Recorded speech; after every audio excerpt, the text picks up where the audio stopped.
맞아 보여. 그래서 그냥 거의 이걸 믿고 한 2000년 정도 가다가 이제 16세기에 갈릴레이가 나타난 거지. 자, 갈릴레이는 여기서 한 단계 더 업그레이드 돼가지고 이 사람은 관찰 중심론자가 아니라 실험 중심론자야. 일단은 관찰을 해. 그랬더니 A가 원인이어서 B가 결과인 것 같다. 그럼 그렇게 가설을 세우고 실험 설계를 해서 실험을 해. 그래서도 자기 예측대로 결과가 나오면 이제 그게 과학적 결론이 되는 거고, 만약에 그렇게 나오지 않으면 새롭게 또 가설 설정을 해서 새롭게 실험을 하는 거지. 자, 근데 이 사람이 진짜 머리가 좋은 사람이라서 사실 빛의 속도가 측정된 게 언제쯤인지 알아? 18세기, 19세기. 19세기? 19세기, 난 20세기 초로 알고 있는데 19세기가 아닌가?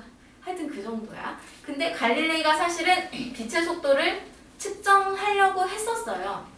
그리고 그때 갈릴레이가 측정하려던 방법이 이제 나중에 들어서 실제로 측정했던 방법하고 똑같은 방법이야. 다만 갈릴레이는 측정하지 못했어. 왜냐면 이때 당시 기술이 너무 떨어져 있었기 때문에. 그러니까 이 사람의 생각을 이때 기술은 쫓아가지 못했기 때문에 이 사람이 사고 실험이라는 방식을 고안했지. 그러니까 뭘로 실험하는 거야? 머리로, 생각으로. 자, 그래서 너네도 알고 있는 유명한 사고 실험 있잖아, 이거.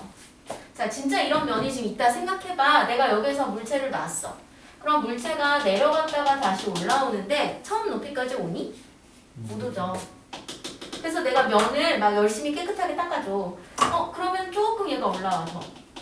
더 매끄럽게 막 닦아주면 좀 더 올라와. 그래서 갈릴레이는 어떻게 생각했냐면 이 면이 완벽하게 매끄럽다면, 완벽하게 마찰이 없다면 자꾸 얘가 올라오는 그 높이가 마찰이, 그러니까 점점 매끄러워질 때마다 상승해서 처음 높이에 자꾸 접근하니까 완벽하게 마찰이 없다면 처음 높이까지 오겠구나. 그럼 만약에 이 면이 이렇게 조금 더 완만하더라도 역시 마찬가지로 얘는 처음 높이까지 오겠구나. 어차피 이거 임의의 면이니까. 그러면 이번에는 면을 그냥 수평면 그대로 두는 거야. 그럼 어떻게 돼? 역시 이 물체는 어디까지 가려고 해? 원래 높이까지. 응, 처음 높이까지 가려고 해.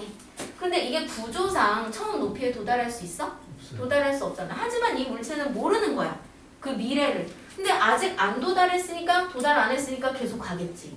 자, 여기에서 이 물체가 운동을 지속한 거야.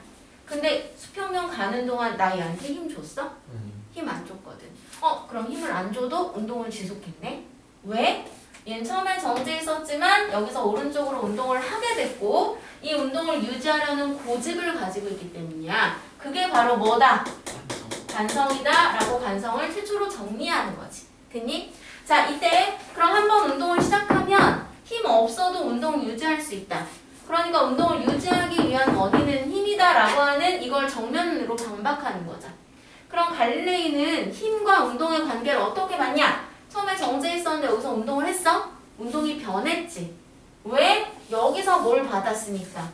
힘을 받았으니까. 자, 따라서 갈릴레이는 힘은 운동을 지속시키는 원인이 아니라 변화시키는 원인이다 라고 다시 재정리를 해. 자, 그러면 이렇게 얘기하니까 많은 사람들이 갈릴레이 얘기를 바로 믿었겠어? 그건 아니죠. 그럼 당연히 이렇게 물어봤겠지. 자, 내가 얘한테 운동을 시작하도록 힘을 줬어. 그래서 운동을 했는데 왜 내가 손을 놔도 힘을 안 줘도 운동을 유지해야 되는데 운동을 못하니? 라고 하니까 갈릴레이가 어떻게 설명했겠어? 자, 내가 얘한테 운동을 시켰으면은 운동을 유지하려는 관성 때문에 힘 없어도 계속 가야 되는데 못 가잖아. 왜 못 가? 마찰력이 있으니까.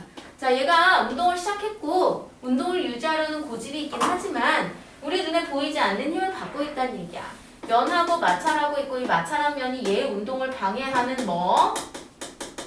마찰력을 줘서 이 또한 힘 때문에 운동이 변화한다는 얘기야. 마찰력이 없으면 얘는 지금 현재 운동을 시작했고 계속 뭘 할 수 있다? 운동할 수 있다 라고 하면서 관성에 대해서 정리하게 되는 거예요. 여기까지 가. 근데 사실 관성 법칙은 갈릴레이 법칙이 아니라 누구 법칙이야? 왜? 더 인기가 있었겠죠? 아니야, 갈릴레이도 엄청 인기 많았지. 갈릴레이도 막 추종자 많아가지고 뭐 피사의 사탑에서 물체 2개 떨어뜨려가지고 뭐 동시에 떨어지는 걸 봤네 뭐 이런 얘기 있잖아요. 그 가짜라는 얘기가 많지만 실제로 그걸 실험한 사람은 갈릴레이 추종자 중에 한 사람이야. 자기 집 창문에서 실험했다는 얘기가 있어. 자 어쨌거나 갈릴레이도 팬이 많았어. 자, 왜 이게 뉴턴의 법칙이 됐냐면 갈릴레이가 모두 맞지 않았기 때문이야. 갈릴레이는 천체의 운동에 대해서는 설명하지 못했어. 갈릴레이는 지동설을 믿는 사람이긴 했던 거 알고 있지. 그래서 왜 법원에서 나오면서 그래도 지구는 돈다라는 얘기를 했잖아. 그래서 태양을 중심으로 해서 갈릴레이가 이렇게 지구는 원운동을 한다라고는 생각했어. 근데 이게 이상한 거야. 얘가 원운동을 한다는 건 매 순간순간 운동 방향이 바뀌는 거잖아. 그럼 운동 방향이 바뀐다는 건 뭘 받아야 되는 건데? 힘을. 근데 우린 지금 알아. 이 운동 방향을 바꾸는 힘이 무슨 힘인지. 무슨 힘이니? 중력. 태양이 지구를 잡아당기는 중력. 근데 중력은 누가 발견한 거야? 그게 뉴턴이. 뉴턴이지. 갈릴레이는 뉴턴보다 더 앞시대의 사람이야. 그래서 중력의 존재를 몰랐어. 그래서 얘네 사이에 힘이 작용한다는 것 자체는 아예 생각을 못했단 말이야. 그래서 힘이 없는데 얘가 왜 이렇게 운동을 바꾸지? 그래서 천체는 뭔가 이런 법칙이 좀 다르게 작용하나 보다라고 생각했는데 그거마저도 누가? 뉴턴이 설명을 한 거지. 자, 얘도 역시 관성을 갖고 있지만 이렇게 태양이 지구를 잡아당기는 중력 때문에 운동이 변하는 거다라고 관성의 법칙에서 벗어나는 게 아니다라는 걸 정의했기 때문에 수정했기 때문에 완성한 게 뉴턴이어서 뉴턴 법칙인 거야. 여기까지 가죠. 자, 그러면 이 관성 법칙이라는 건 뭐냐? 별 내용이 아니에요. 처음 물체가 어떤 운동 상태를 가지고 있었으면 그 운동 상태를 유지하려는 고집 때문에 만약에 물체가 처음에 정지해 있었으면 계속 뭘 하려고 하고 정지. 만약에 물체가 운동하고 있었으면 계속 뭘 하려고 한다? 등속 운동. 그 운동을 하는 거니까 바로 등속도 운동이지. 왜? 현재 운동 상태를 유지하려는 고집, 관성을 갖고 있어서. 자, 하지만 아무리 이런 성질을 가지고 있다고 하더라도 자, 얘가 정지해 있더라도 내가 얘한테 힘을 주면 힘에 의한 운동을 하잖아. 따라서 조건이 필요해. 물체에 작용하는 힘이 아예 없거나 작용한다고 하더라도 알짜 힘이 얼마여서? 0이어서 안 작용하는 것과 똑같으면 현상 유지하려는 고집 때문에 처음 상태를 유지한다. 이게 관성 법칙이야. 여기까지 가니? 자, 관성은 나도 있고 여러분도 다 갖고 있어. 근데 우리가 같은 크기 갖고 있는 건 아니야. 관성의 크기는 무엇에 따라 달라지는가? 관성이 크다라는 게 뭐야? 관성이 크면 처음 운동 상태를 유지하려는 고집이 큰 거지. 그럼 내가 걔 운동을 바꾸기가 쉽다는 거야? 어렵다는 거야? 어렵다. 그러면 언제 어려워? 무거워요. 무거울 때. 그래서 질량이 클 때 바꾸기가 어려우니까 관성이 큰 거야. 그래서 관성 크기는 질량하고 어떻다? 비례하다. 그래서 원래 질량의 풀네임이 관성 질량이야. 그러니까 관성의 크기가 곧 질량이라는 얘기야. 여기까지 가.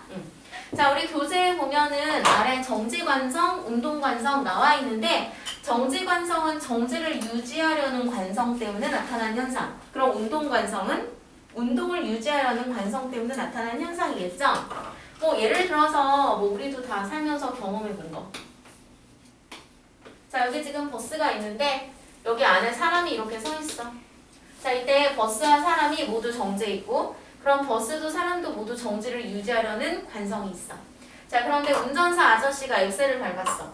그러면 바퀴가 이렇게 돌아. 자, 앞방향이 여기라고 할게. 그럼 바퀴가 돌면서 접촉한 땅을 민단 말이야?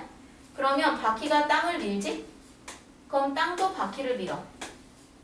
자, 그러면 바퀴는 차하고 전체 연결되어 있으니까 한 덩어리잖아. 그러니까 차가 이 힘을 받은 거야. 추진력을.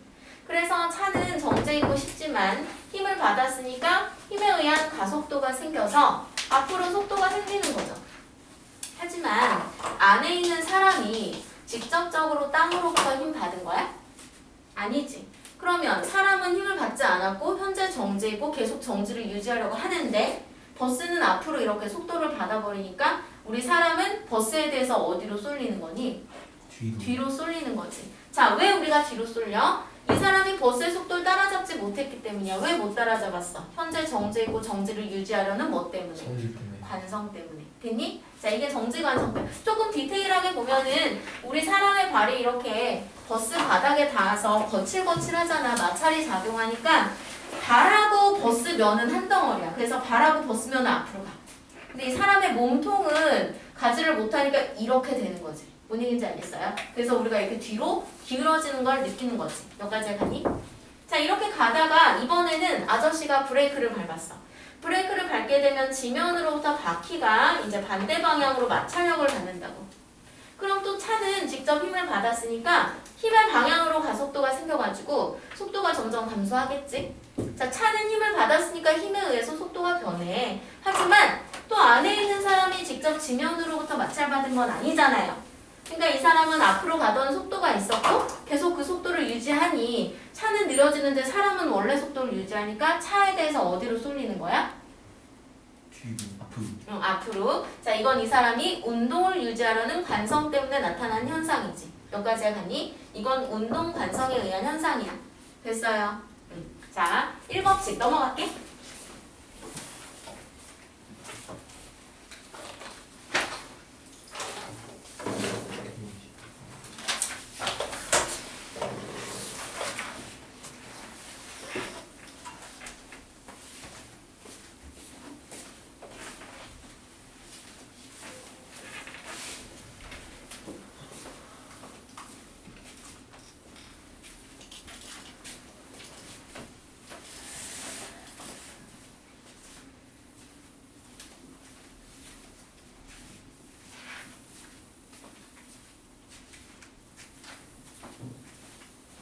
자, 그 다음에 이제 두 번째 법칙이 가속도 법칙.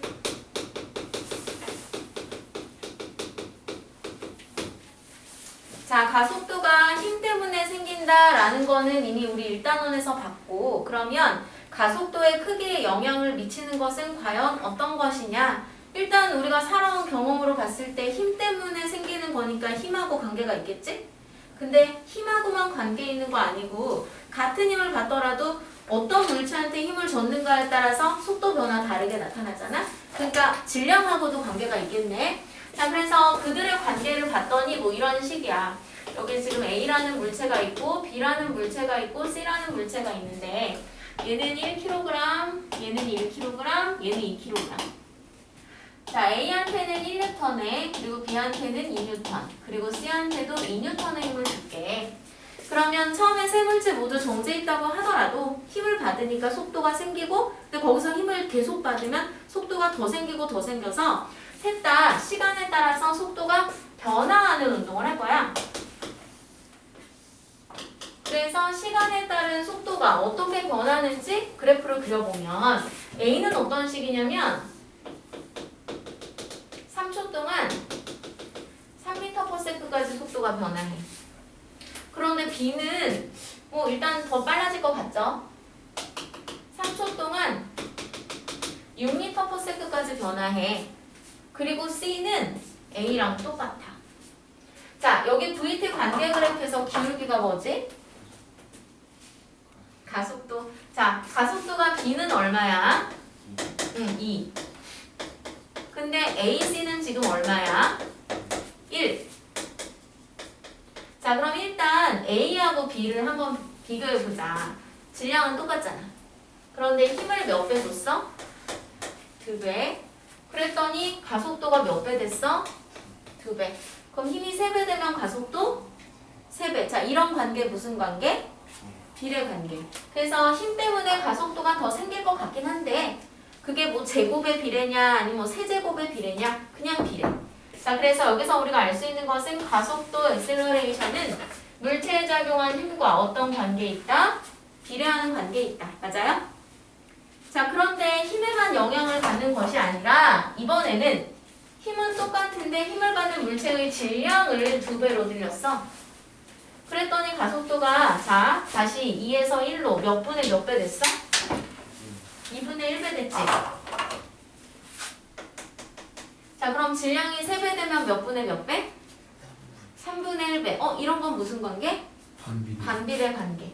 자, 그러니까 가속도는 힘에만 영향을 받는 것이 아니라 힘을 받는 물체의 질량, 매스에도 영향을 받는데 반비례하다는 건 매스의 역수에 뭐하다? 비례하다.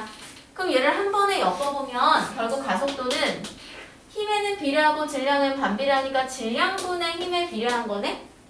그 비례 상수를 이거 뉴턴식이야. 물리학사에서 거의 초기식이라고. 그런데 비례 상수를 뭐 25만 2707 뭐 이런 거 쓰겠니?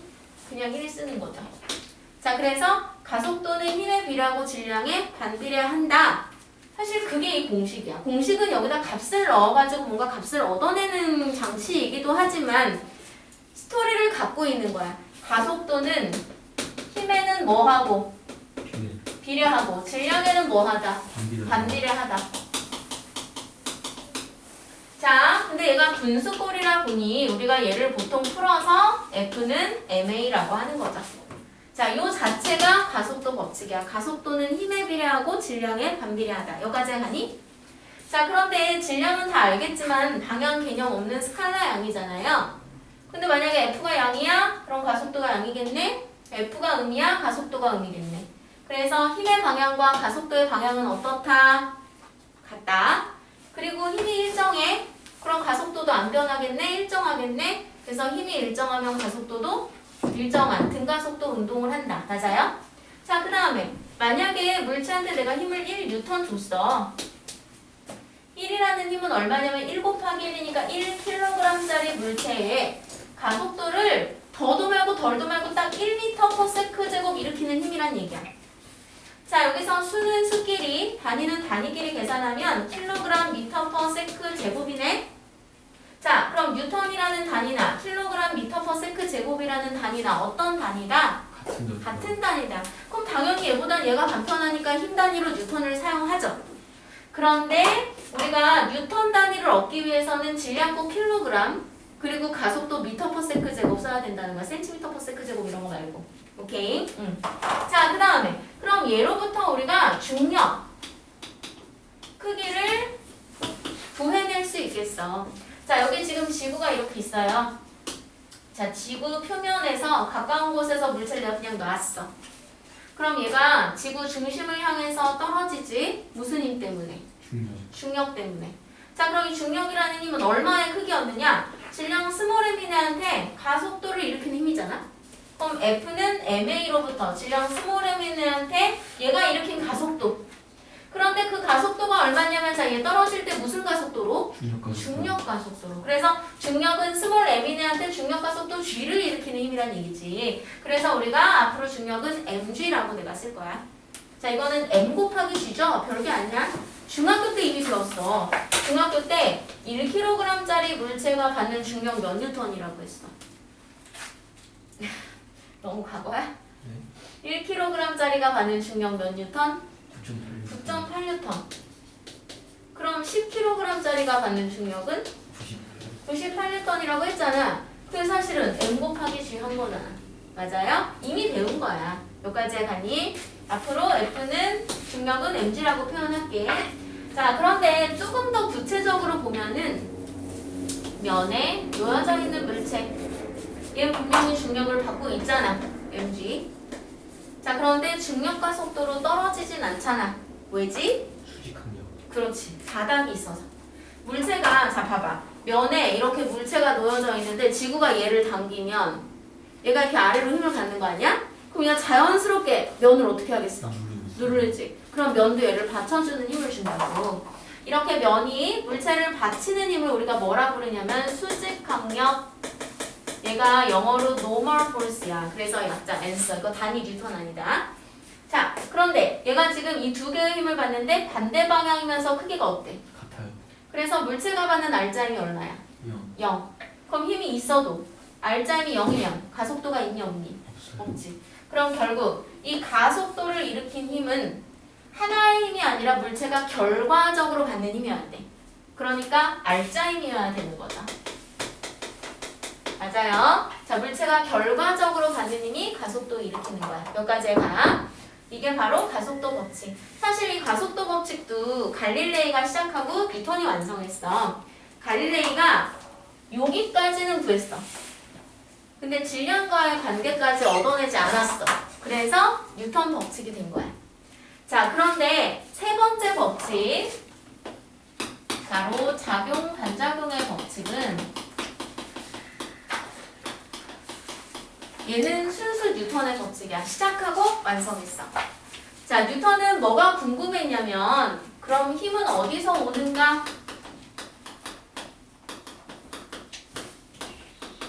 이게 궁금했어. 자, 왜냐면 사람이 지금 서 있잖아? 이 사람 지금 정지했고 내가 움직이려면 자, 사람 운동 상태 바뀌는 거니까 외부로부터 나 뭐 받아야 돼? 그럼 어떻게 내가 원할 때마다 외부로부터 이렇게 딱딱 힘을 받는 거지? 힘은 내가 어떻게 받을 수 있는 거지? 이게 궁금했던 거야. 그래서 이거를 설명하도록 하기 위해서 힘이 작용하는 상황들을 이제 면밀히 관찰했더니 힘이라는 게 어떤 특징을 가지고 작용하는구나 라는 걸 알게 된 거죠. 자, 내가 만약 스케이트장에 갔는데 얘가 지금 펜스고 여기 사람이 스케이트화를 신고 얼음판 위에 있어. 자, 이 상태에서 이 사람이 이렇게 벽을 밀었어. 그럼 사람 가만히 있어?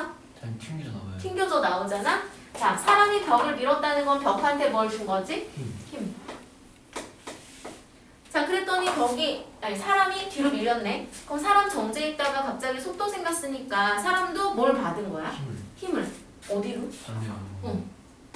그러면 이 힘 누가 준 걸까? 벽이. 벽이 준 거야. 근데 벽이 막 계속 힘을 주려고 계획하고 있었던 거야? 그건 아니잖아. 벽도 자기도 모르게 사람한테 힘을 가하게 된 거야. 이렇게 사람이 벽한테 두 물체 사이에서 A가 B한테 힘을 주잖아? 힘은 일방작용이 안 돼. 항상 쌍방작용이야. A가 B한테 힘을 주면 B도 A한테 꼭 뭘 주게 되어 있다. 힘을 주게 되어 있어. 자기도 모르게. 그래서 사람이 벽한테 힘을 주면 벽이 자기도 모르게 사람한테 힘을 주게 되는 거야. 자, 이때 이렇게 사람이 벽한테 주는 이 힘을 작용 혹은 작용력. 그랬더니 벽이 자기도 모르게 사람한테 가한 이 힘을 반작용 혹은 반작용력. 이때 작용과 반작용은 항상 함께한다. 이게 작용 반작용 법칙이야. 두 물체 사이에서 힘은 일방작용 불가능하고 항상 쌍방작용, 상호작용이다. 여기까지 가요? 자, 이때 이 작용과 반작용은 몇 가지 특징을 가지고 있어. 어떤 방향? 서로 반대. 내가 더 큰 힘을 받고자 하면 더 세게 밀면 돼. 주는 만큼 받아. 크기 동일. 둘은 동시에 작용해. 그래서 뭐 얘를 작용, 얘를 반작용이라고 해도 상관없어. 자, 네 번째.